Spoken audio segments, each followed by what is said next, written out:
Why, hello there, Trailblazers fans. Welcome in to Blazers Game Day. Chris Burkhardt here with you, joined today with Brendan Slaughter, who's sitting back at the studio as my elite producing tag team has tagged out. Shacker is tagged out. It's like Animal and the Hawk. They're like the Legion of Doom, man. Look at these guys. I was trying to think of something else to say, but that's my analogy for the day, okay? WWE references that are way too old for Brendan to understand. Perfect! Absolutely perfect. Again, this Blazers Game Day presented by Coors Light. We're up here outside entry C11, section 330, outside the Pines. So if the doors open up and you get in early, come sprint up here. We'll have some fun. You can come say hi. I might even put a headset on you, see what you're doing, and talk some Blazers, man. Get ready for tonight as the Blazers end their homestand, taking on the Chicago Bulls. Hopefully, for Blazer fans, I know wanting to end it with a win, or at least another good night where everything is going as you want, with respect to the young guys, right? And everybody doing what they want to do. We talk about development and looking better, et cetera, et cetera, et cetera. Can they do that again? Because here's the thing, man. If you've been watching these Blazer games the last few weeks and you don't think that Scoot Henderson has vastly improved, then I don't think you've been watching close enough. He's been absolutely incredible lately. In fact, he might just be the best Blazer as of late, bringing it consistently every single night. And that game last night, less than 24 hours ago, against the Rockets, it was another solid game from Scoot, man. He led the way, 21 points. He also had 11 assists in this one and 3 block shots, 5 rebounds. He was filling up the box score, but he was doing all the little things. And the way he was getting those assists and those passes, that's what the impressive part was. Like, there was a lot that it was him using his court vision and really showing it off and making some passes that in general are hard to make. Right? And he was out there doing it, and you got to give him a ton of credit, and then goes out there and gets the 21 points again on a night where it kind of felt like everyone else was just kind of struggling to get in any sort of flow. I mean, it took quite a while before Ant hit his first bucket of the night. I looked over at one of the reporters. I'm like, how many game minutes has it been since he scored a bucket? If you got to go back to his last bucket against Brooklyn, the entire game against the Clippers where he went scoreless, and then the one against the Rockets, he's struggling, right? Then he started to hit a couple shots and it started to get going. But the highlight of that night was Scoot Henderson, and I really hope that it can be the highlight again tonight, because he was the highlight in the Brooklyn game. He was a highlight in the Clippers loss, and he was a highlight last night. And I know people will be like, yeah, well, they lost. Who cares about that? Because the development is what matters, right? That's what Rosengrat says in the YouTube chat, that they should allow me to drink on air since you have to watch this Blazers team. What are you talking about? I don't have to watch this Blazers team. I get to watch this Blazers team, okay? I'm very fortunate to be in the position I'm in. And regardless of the wins and losses, man, I know some people want the wins and the losses do hurt.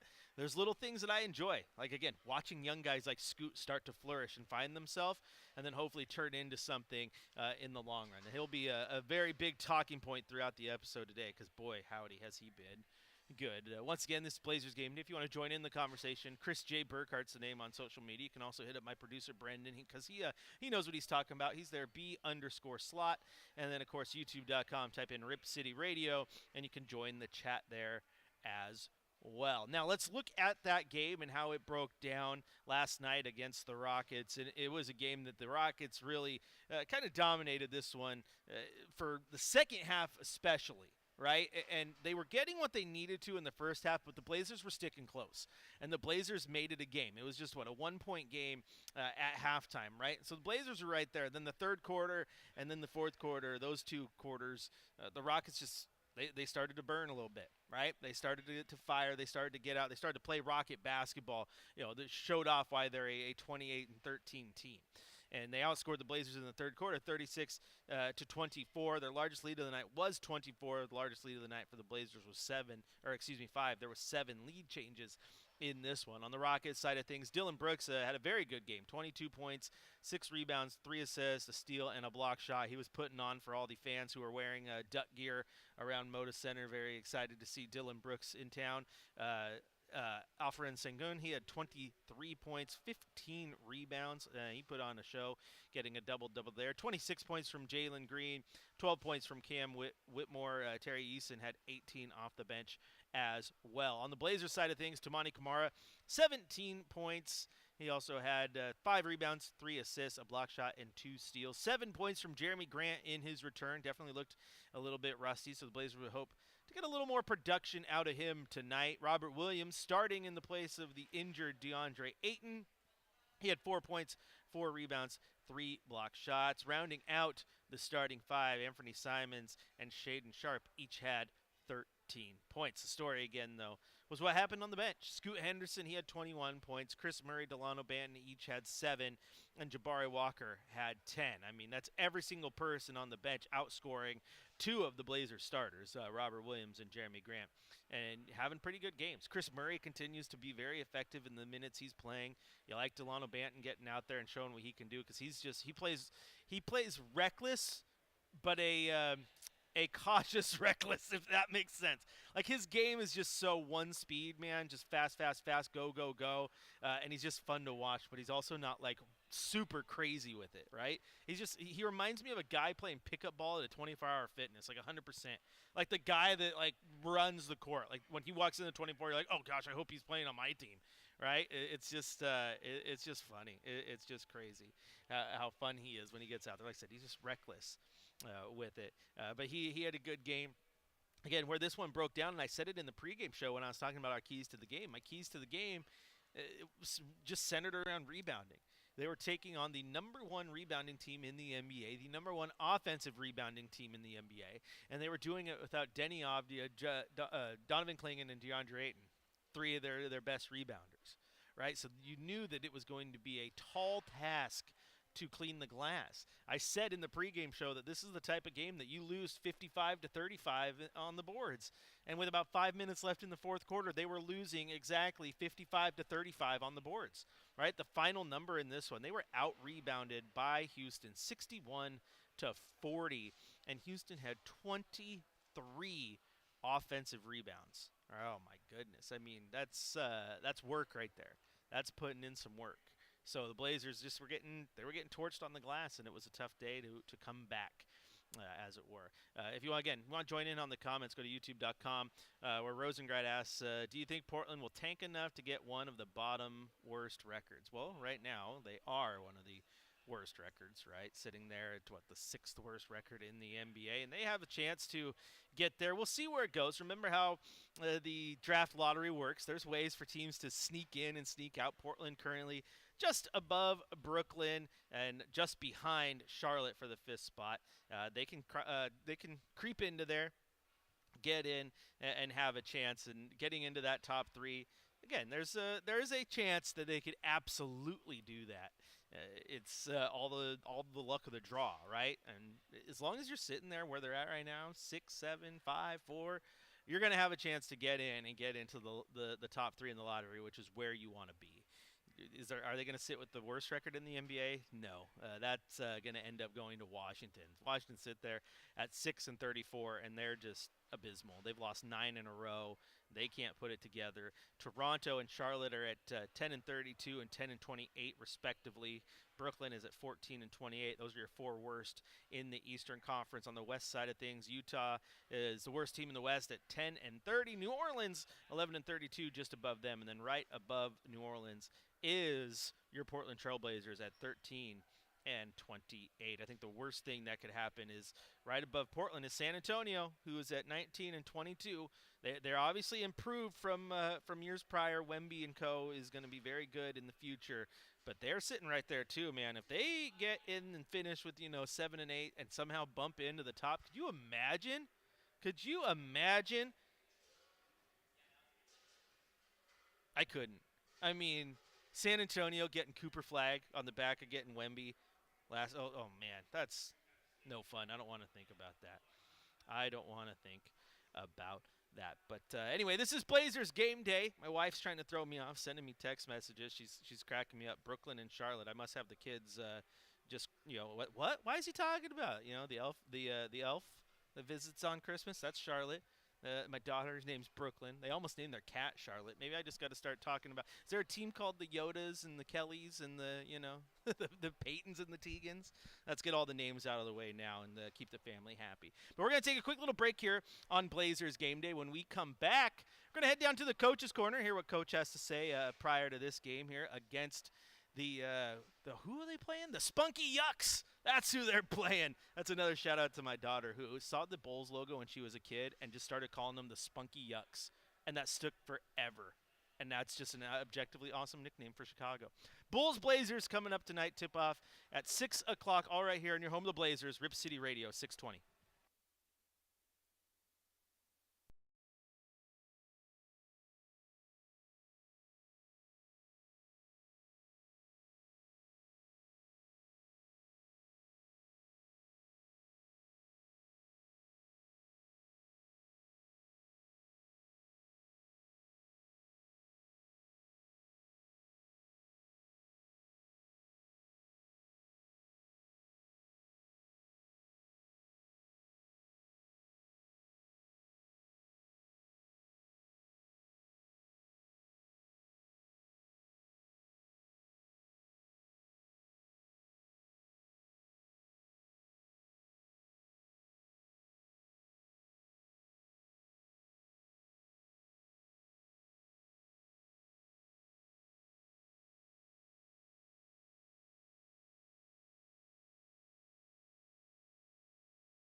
seen it, but he was pretty sore.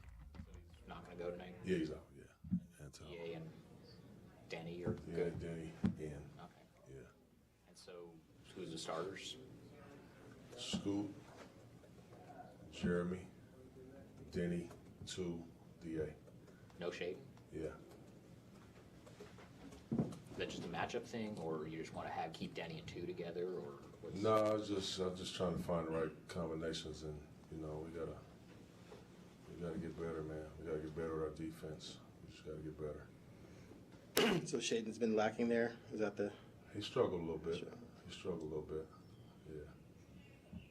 Yeah. And as a head coach, I'm trying to, as I'm trying to build and develop these guys, I don't even believe in playing on one side of the ball. I just can't allow that. I can't allow that on my watch. I mean, Shay just has to get better. And I've seen him so good at so many different times, and he's just struggled a little bit at it. And when he's struggling, there needs to be consequences for that. And, this is something that, for instance, I was on for a while with Ant, and Ant has been trying his butt off, to guard, been on Scoot about it. Everybody is trying, and I'm not saying that Shay's not, because he is, but he can be better. He can be better, and as we're going through this process, Shaden's going to be a star in this league. I want him to be able to play on both sides of the ball like the Jaylen Browns and Anthony Edwards, because he's able to do it, So Shay'll be fine, but this is that moment. This is how we get there. Are there specific areas where he's been struggling in on defense, or just in general? Are there specific defensive areas he's been struggling in, or is this just in general? Pretty much all of it. To be honest with you, all of it. But it's not just Shaden is the only one struggling on defense. We've struggled as a team. Over the last month or so, we've had some decent moments, but more importantly, though, this is something that Shaden and I talk about. As the head coach, player, this is what I need you to be better at. And but Shaden, he's fine. He's fine. How did he react when you told him that he wasn't going to start? He understood it. He understood it because he actually, we've talked a lot about it,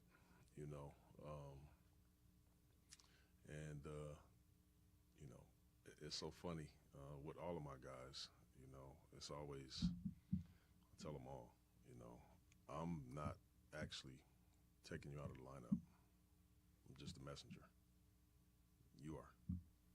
It's not me, So, and I do that with all of my guys. It's no different with nobody, But he understood it. Shaden's he's a mature dude for his age. He understood it. I'm pretty sure he's disappointed by it. But it's all in his hands. It's not mine. Coach, after you mentioned in the game yesterday getting beat on the boards pretty significantly, what do you have to do in tonight's game in order to have a better effort on the rebounding side? We got to focus on it, and I'll be honest with you, I don't think it was our effort yesterday. We tried. We tried. That team was just so much bigger than us. I mean, we got 7-foot DA not playing. We got 7'2" Klingon not playing. We got Denny, one of our best, not playing. We knew it was going to be a tough challenge for us. So we did not fight and not try. It was just we were in a tough spot. We were really small, Today we get DA back, we get Denny back. We'll focus on it a lot more, be a little more intentional about it, and I hope that we can be better at it tonight, but just paying attention to it and being locked into it. Coach, since we only see each other twice, and how would you describe the identity of your club? Where are you at right now? Yeah, we've been a little bit up and but for us, we want to try to play on both sides of the ball and be unselfish. We want to make teams earn their baskets, against us. And we want to just try to create good open shots for each other, and sometimes, man, we're doing good at it. Sometimes we have some backslides with it.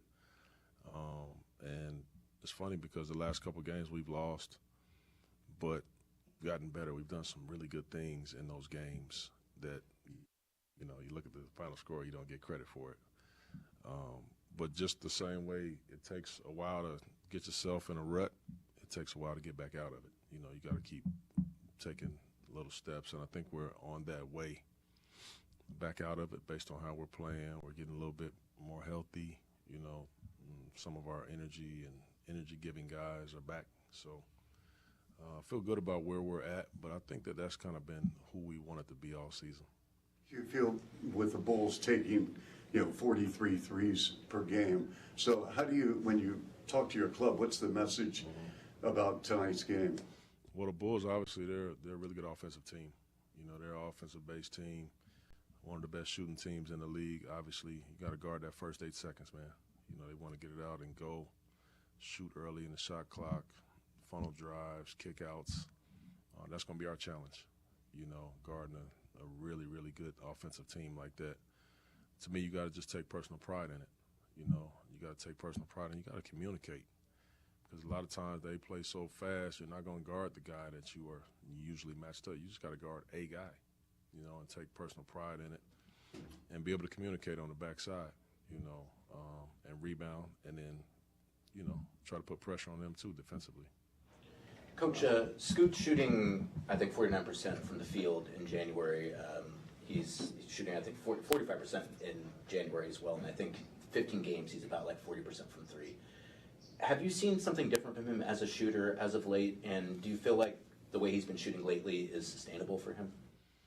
Yeah, well, one, I think his balance has been much better, you know, on his shots. He's not rushing, by and large, for the most part, he's not rushing those shots just to get them off. He's taking his time. You know, as I always tell him, teams are going to be going under a lot on you or they're going to be slow rotating. There's no reason to speed up. Take your time and, you know, just shoot the shot. He's done a really good job with that. I think his intention to be aggressive all night helps that, you know, and when he's aggressive, obviously guys are retreating because of his speed and he can close that gap. Well, that also gives him time to set his feet, you know, on his shot. So, yeah, I do think that it's sustainable because he works his behind off on it, you know. So I'm just happy that, you know, he's continued to be confident in it. And even when you have some rough nights, which even Steph Curry and all the greatest shooters of the world will have, so what? You know, so what? You just stay on your plan. Thank you all. All right, Coach. All right, there you hear Coach Billups ahead of the game today, just wrapping up his pregame presser. And there was a couple of nuggets to chew on there, mainly Shaedon Sharpe getting pulled out of the starting lineup, and a lot of that having to do with the fact that Coach does not like what he's doing defensively. He wants the team to be better there, so he's trying to figure it out. So no Shea in the starting lineup tonight. Starting lineup will be Scoot, Denny, Tu, Grant, and Ayton. So Ant is out as he's dealing with a slight injury as well that Sean Hyken tweeted that, you know, they don't expect to be long-term, just sitting out. He's a little sore from taking a ding there. But good to have Denny back. That would be great. But Coach just trying to mix it up and see what he has. And the only hope is that maybe, just maybe, you know, it does the same thing that it did to Denny, right? Like Denny was in the starting lineup to begin the season. You mess with him, you pull him out, right? And he was a little irritated after he started a few games, and he expressed that frustration, and then he worked through it, and then he just, you know, hunkered down and played, and then ended up being the most consistent and best Blazer for a long stretch there, and then got back in the starting lineup when Jeremy was hurt, and it ended up working. He figured it out. So you would hope Shea figures it out, because here's the thing. The Blazers need him. They need him. They absolutely need him. As I said the other day, I think that they need him to be the team's best player. They need him to excel. They need him to play at an all-star level, at least scoring the ball, right?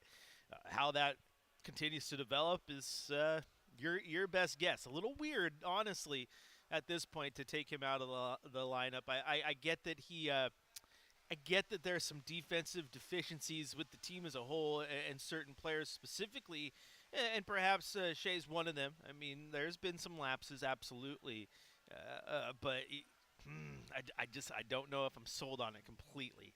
But hey, we'll see if it sends a message. It might be smart. It did, like I said, it worked with Denny for a quick moment there, and maybe it's not a long-term thing, but just, you know, You need to get in there. At some point, you don't just get to be the starter because you're the starter. You have to continue to earn that position. And if you make some boneheaded mistakes, you got to do it. I have called him out, right? You guys know this. Because here's the thing: if you're gonna call the spade a spade, if you're sitting Denny or if you're sitting Shea because you don't like what he does defensively, well, then you should probably be sitting DeAndre Ayton out of the starting lineup too if you had healthy centers, because he doesn't get back on defense just like Shea doesn't get back on defense. Now you have to play him tonight because you don't have any centers because Robert Williams isn't playing the second night of the back-to-back and DC's still hurt. But I do feel at some point you got to make sure you're sending the same message to everybody, because I have quite honestly feel like I've watched DeAndre Ayton make defensive mistakes and lack the intensity to get back far more than I've seen Shea do those exact same things. So make sure the message overall is the exact same. This is Blazers Game Day presented by Coors Light. I'm your host, Chris Burkhardt. If you want to get in on the conversation, youtube.com is one way to do it. You can go over there, type in Rip City Radio. The comment section will pop right up, where you can join Eric and Jackson, Kirk, Air Weldon, and everyone else getting in on the chat.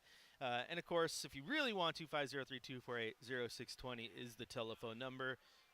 Brendan is notoriously really mean when he picks up the phone, so don't call. It could be very, very scary. I'm just kidding. Brendan is a gem. We're going to take a quick little break here on Game Day, though. When we come back, it's going to be time for my Coors Cold Hard Facts. We still got our keys to the game to get to, and continue to get you ready for Blazers versus the Spunky Yucks. If you don't know what a spunky yuck is, you should have been tuning in right when we started. One of the greatest nicknames ever invented, all thanks to my daughter, Peyton. My wife just sent me pictures, by the way, of them sitting there listening to the pregame show while they're making cookies. I put the odds at about 50% that there's actually cookies left when Dad gets home.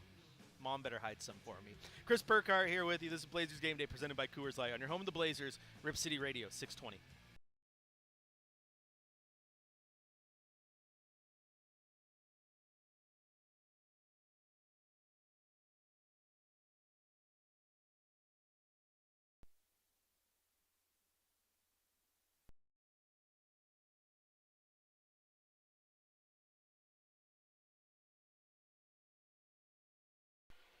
Why, hello there, YouTube. Clock is ticking on this commercial break. Let me see what you guys are up to, having some fun. Let's see. Interested in watching a Scoot Denny backcourt tonight, says Jackson. Yeah, it's just nice to have Denny back. I really the tough part is it's going to be who gets the ball to run the offense, because Denny's been doing that very, very, very efficiently. And I said this to you guys last night. I said it to Sean Hyken in the middle of the game. Like, there is a very, very distinct difference between how Scoot looks when he is playing with the ball in his hand versus when he is sitting in the corner playing off the ball. He is much better and more comfortable with the ball in his hand. So I want to see that. And Denny can do both. Maybe you get Denny, bring the ball up the court, try to get something going, and then if you can't get something quick, reset, give the ball back to Scoot, run those sets. We'll see how that works. But it is nice because you're going to get another glimpse here of how things look with your two guys. And the whole sit and Shea thing, I get it from a coaching perspective, like I was saying. Like, maybe you're trying to send a message. It might work. But I also think, like, I think Shea has done a lot of good. And I would hope that, this doesn't hurt that part he's doing. And like I said, you got to make sure you're sending the same message. Now, there's not a healthy roster right now, right? So you don't have Robert, you don't have DC at the same time. But, like, if you have a healthy roster with all your centers, then you might realistically consider sitting DeAndre Ayton too, because he's been making some of those same boneheaded defensive mistakes that you're claiming Shea's making. So you got to make sure it goes both ways, just a little bit. Make sure the message is consistent all the way across the board. Let's. Jackson says the cookies are going to be gone by halftime. There's a very good chance the cookies are gone by halftime. Oh man, that's my kids, man. They devour those cookies. They enjoy them. Let me tell you what. 6 hours of them resisting enough cookies. Who's got the over? You guys are great. My guess, I think they were making some peanut butter cookies. That's what they like. That's kind of their go-to. I think it's because their great-grandpa comes over and he likes their peanut butter cookies, so they make them for their grandpa. Have some fun. They make a good cookie, though. I've never met a cookie I don't like. There are some I like more than others, but I don't think I've ever met one I don't like. Except the ones that like all of our grandmas had that were in the little tins. Remember, in the little, that every single grandma had. Like, how did that company stay alive? I've never like. Do people still buy those? Come on. Brendan wants a crumble cookie. Is that your go-to? Okay, Brendan says that's a good cookie. They are good. They are pretty good. They are pretty good. Ooh, they are rich. They are rich. Oh, Timmy Hammock dropping bombs, man. Oatmeal raisin cookies are the best. No, no, no.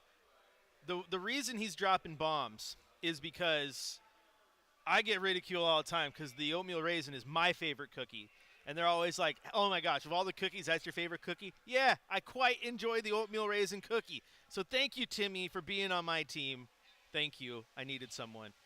Yeah, Air Weldon, the Danish cookies. That's right. You know what I'm talking about. That every grandma had in their house. And the tin was like used over and over and over. And like sometimes you're like, I'm pretty sure like that stack of cookies didn't move from last Christmas, Grandma. Like, did you just pull that out of the Christmas basket and just put it back up? Like, what are we doing here? What are we doing here? Do you want one? No, because I don't want to go to the dentist tomorrow because I chipped my tooth. What? Come on, like Grandma, your grandma. Every grandma on the planet knows how to bake an awesome cookie. Why are you buying this thing? Bake some stuff. Let's go. Jackson hates crumble. That's fair. That's fair. It's not everyone's cup of tea just because they are so rich. They are so rich. Fun, different flavors, though. I like the cookies here in the media room. Remember the scene in The Office when they met famous Amos? Yes. Oh. Hey, Jackson, by the way, though, I enjoy crumble cookie, but I've never paid for one. Makes them taste better when they're free.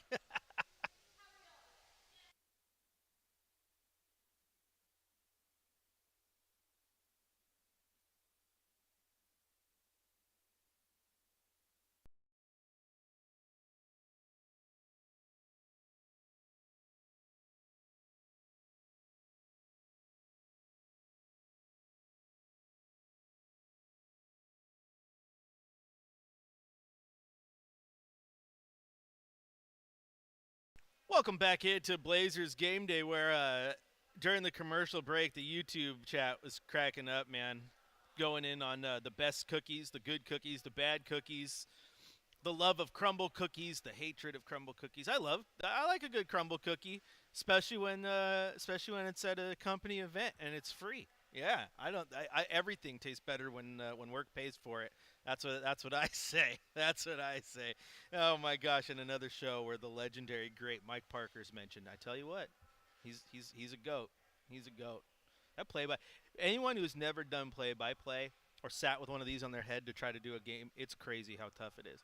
I remember I got to do it here on River City Radio with Preston Highfield a few years back. We did high school and that was great. We did one game.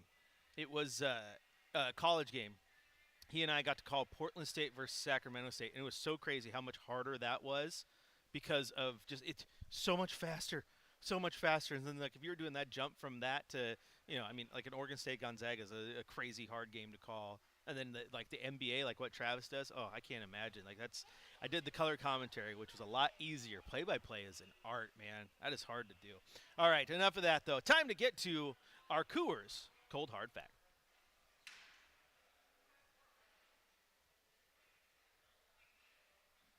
Maybe.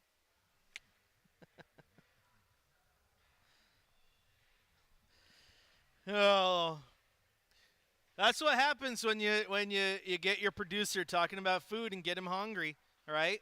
He's just like he probably has a crumble cookie right now. You're gonna have to go hit up the gym, work that off. I wish though. All right, it's time for a Coors Cold Hard Fact, and I talked a little bit about it last night, man. But I think we may have reached the point, and where like, knock on wood, hit the table, right? That Scoot is really, really starting to come into his own. Now, is he putting up numbers to make him look like an all-star or anything? No, but it is so nice to see him over the last 3, 4, 5 games really putting in these games where he's doing exactly what we thought he was going to do when they drafted him, right? Where he is seeing the floor well. He's making great passes. The turnovers have been down. Like, yeah, he's still getting 3-4, but he's not having a ton of these really bad games and really lazy passes. And when there are turnovers, you see where the vision is and you see what he's trying to do, right? Like he had one in that Clipper game where he saw Tumani cutting baseline on the fast break, and he tried for the alley-oop, and it was one of those timing passes where it was just a split second too slow, and I think it was Derrick Jones Jr. was able to get a hand in there and knock the ball away, and Clippers got the ball. And that type of turnover, I think, we'll live with all day long. You see where he's going with it. He's trying to make the play. If that is literally a split second sooner, it's an alley-oop dunk, place goes wild. It's the lazy passes that we've seen throughout the year, especially early on, right? Like, okay, he's got Shea back down against his defender, and he throws a super slow, super lazy bounce pass, and it's intercepted without even trying, right? And those are the ones that frustrate you. But lately, the turnovers have been much more of these seeing a window, trying to fit the ball in, making the right play, but maybe just being a split second behind. And those are good because he's starting to see those windows and make those plays, right? And then offensively, I feel like, especially you saw it in that Brooklyn game, you saw it with the game winner against Utah. Like, this guy, he's starting to attack the rim with that same ferocity that we saw in all that pre-draft video and stuff we saw from the Ignite. And he's getting to the rim. And not only that, he's getting to the line and he's being efficient with his free throws too. So everything that Scoot is doing right now is, you can see little things piece by piece starting to click. And I think the biggest thing, quite honestly, is I think he's been extremely underrated on the defensive side of the ball. He's been very, very good there. Like in that game last night against the Rocks, he ended up with 3 block shots. He's getting steals. He's trying to get in and lock on defenders. Like, he's been very, very good. So I do think it's a fact that we have seen the turn. We have seen the turn. Now, I think there's plenty of room to get better. And, of course, he might still have games that, don't look great on the box score. But it's so nice to really start to see these games from him. And it's not 3, 4, 5 games in a row where you're like, yeah, Scoot was terrible again. 3 points and an assist and a rebound. Like, what's going on? It's so nice to see him come into his own. I do think part of it, too, is just, go out there and play the way you're supposed to play. Be you, right? Be free. And this is something that Coach Billups talked to him about. Like, don't try to impress anybody. Don't try to do anything crazy. Just go play hoops, man. That's what you know how to do. And the fact that we're seeing it, man, it's really good. It's one of those things that you all wanted to see all year long. You can root for it. And he's been wonderful, man. He's been wonderful. It's crazy to think. Like, the guy's not even 21 yet. I think he turns 21, next month? Like, he's he's a young pup. He is a young pup. So to see him out there playing well and having fun doing it, like I said, he's been with Denny out. Like, Denny has been the most consistent and arguably the best Blazer all year long, him and Tumani Kamara. And then who's been the third best Blazer all season long? I mean, there's been spurts where it's been Ant for a game or two. It's been spurts where it's been Shea. I think right now, at this moment in time, the third best Blazer is probably Scoot Henderson. And I think that's exciting because it's all these guys who you're trying to hitch the wagon to and build towards the future with, right? So you love that. You absolutely love that. So, yeah, love what I'm seeing out of Scoot. I love what I've been seeing out of Tumani Kamara. Tumani Kamara is the type of player I haven't seen it from you guys, which is good.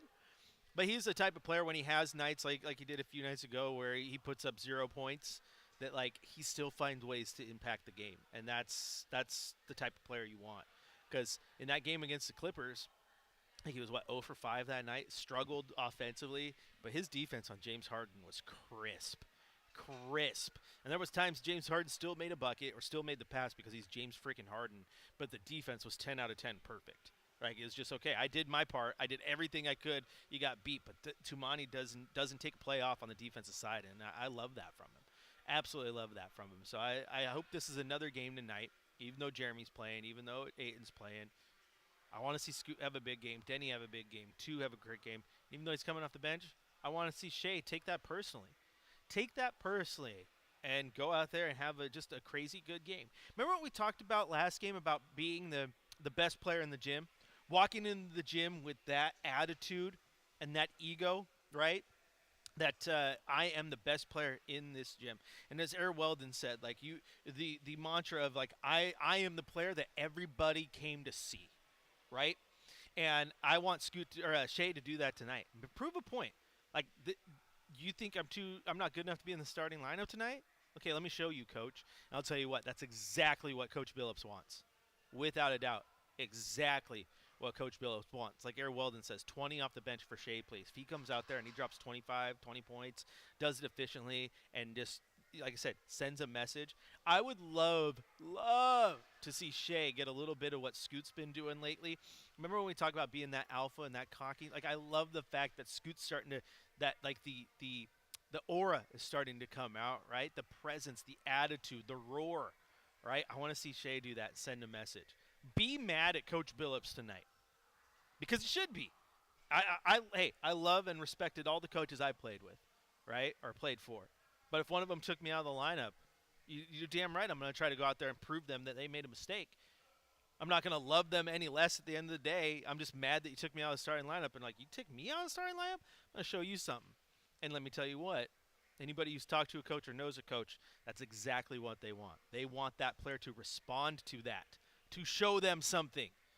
And if take it personally, you might say, Chris. Exactly, Brendan. Take it personally, right? Show a little bit of heart, right? And then build off that. Show that you have fire in your belly, right? Because Shea sometimes is he's a little bit quiet, a little bit reserved. Dude, come out of it. It's morphin' time, dude.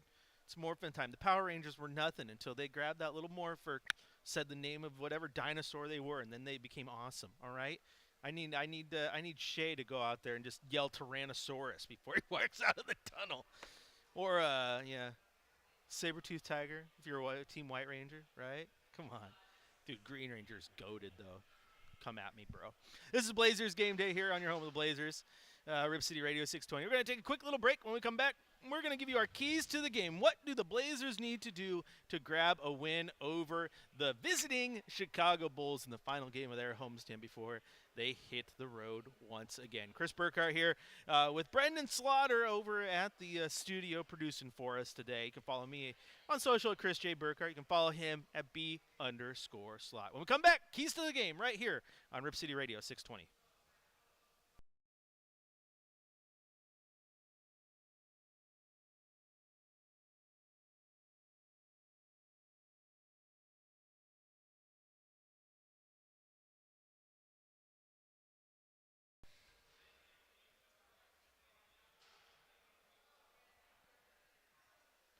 This is why the YouTube chat cracks me up. These guys are nuts. You're over here. We're talking basketball, and Timmy could try. We're talking about what's greater, Waffle House or IHOP. I love it. I love it, Timmy. I love it. IHOP is, yeah. Rip City Radio, aka Brendan's going with the Waffle House. Waffle House good. IHOP is better than some. I'd always hate being on the road and like, hey, we're gonna go to Denny's. Yeah, well then I'm not eating.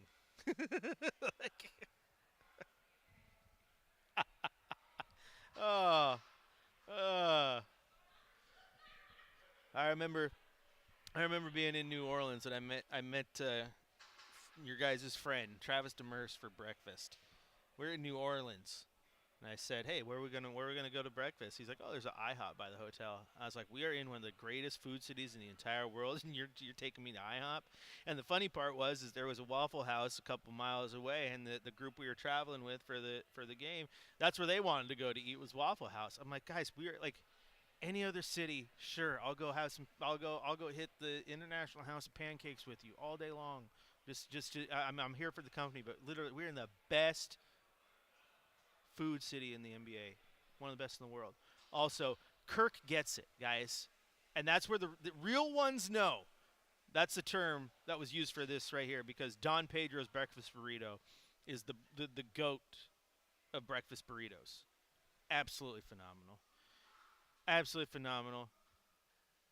Brendan, oh my gosh, that's because they don't got no Don Pedro's over there in Sherwood, okay? Hey, if we get one of these like game days that starts at 10 o'clock in the morning and you're working with me, I will stop at Don Pedro's and I will bring you a burrito.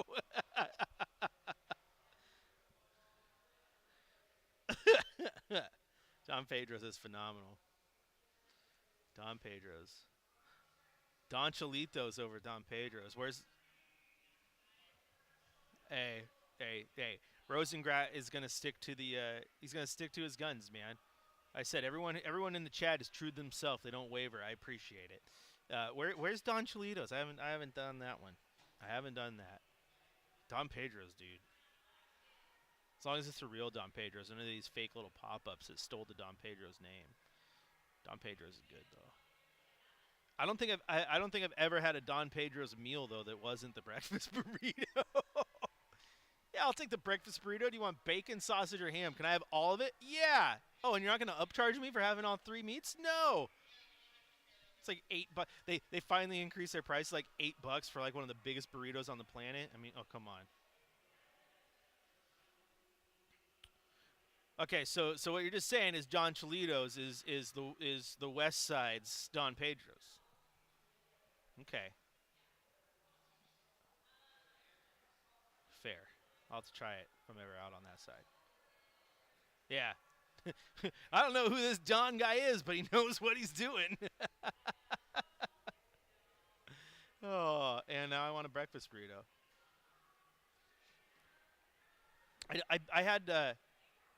I did for one of the first times for my kids, like probably like a month or so ago. We did breakfast for dinner, and my daughter was like, "What?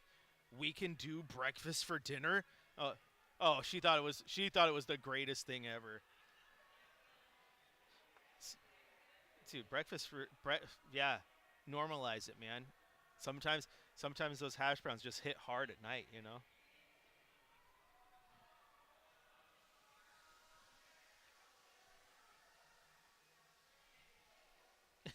Right. Yeah. Society made up the rules, Brendan. Society did. Copy. All right, YouTube, don't go anywhere. We'll be right back. Just a sec.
Shout out to YouTube. I apologize. The audio is off. What an idiot.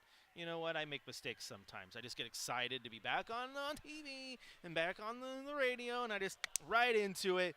And I forgot to hit the little audio button. But you guys were holding it down in the chat like a just bunch of studs, which absolutely awesome. All right. It's time to go, friends. The music is on. Seven Nation Army's bumping. But don't go anywhere, because coming up next across the Trailblazers Audio Network, Chad Doing will have the Trailblazers pregame show for you. And then tip off in just a little over an hour with Travis Demers on the call. And, of course, don't go anywhere after that. Keep it locked in right here on Rip City Radio 620 because it'll be the fifth quarter, where we're probably just going to go off the rails and have a ton of fun like we always do. So be sure you're there in the YouTube chat. Rip City, we'll talk to you after the game.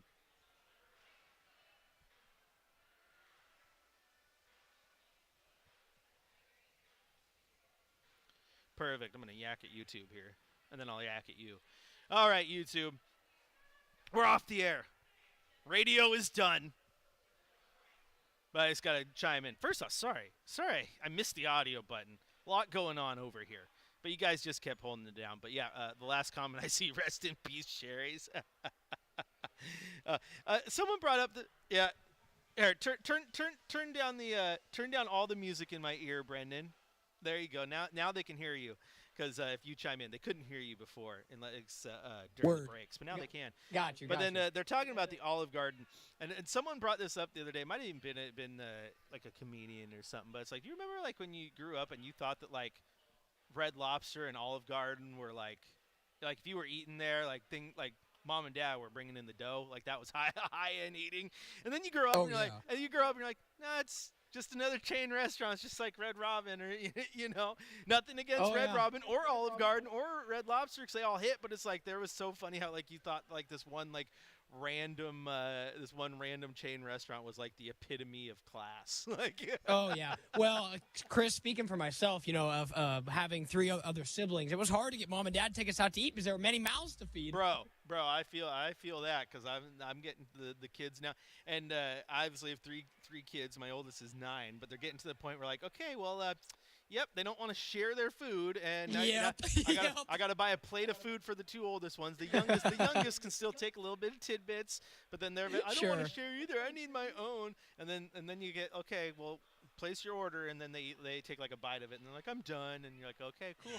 But got to make sure to have their own drink too, Chris. Yeah. Absolutely. Yeah, and then it's always like it's always sitting there, and like people tell stories, right? And they're like my mom always said she didn't have enough money. That's why we didn't go out to eat. But now that she has grandkids, all of a sudden she has a lot of money. And I was thinking about that the other day. I'm like, yeah, you know why all of a sudden grandma has a lot of money? Because her 3 kids don't live with her anymore, and she only has to feed 2 mouths at dinner. Facts. Big facts. Big facts. She has taken a massive chunk off the top. Like when it comes to the funds, man, it is just kind of funny. That's hilarious. It's funny because like you'll sit there and like you'll buy something and you're like, hey, that's only $10. Well, guess what? When you buy 5 of them, and then, it's funny. But yeah, Olive Garden, like Air Weldon said, rest in peace, Sherry's. Like, does anyone in this city know where to get a pie if it wasn't from Sherry's? I mean, come on. Sherry should have stuck around and just bought up a bunch of little small venues, a little hole in the walls, and just sold just the pies. Just the pies. Have some fun. Anyway, that's going to do it, guys. You've been awesome. Chad's show will start in just a few minutes, so lock it in. He's not on YouTube, but you should absolutely go download the iHeartRadio music app. I'm only doing a plug for it because it's beautiful. I told this to Chad the other day. I don't like being the corporate honk, but the new app is actually really nice. And again, you guys can listen to Game Day. You can listen to the Blazer game, and you can listen to the 5th quarter all on the app. It's phenomenal. Seriously, go download it. Who doesn't want Blazer content at their fingertips all the time? Kirk, Air Weldon, Timmy, anyone who else still there, you guys are phenomenal. I'm sure I'll talk to you after the game. Thanks for tuning in.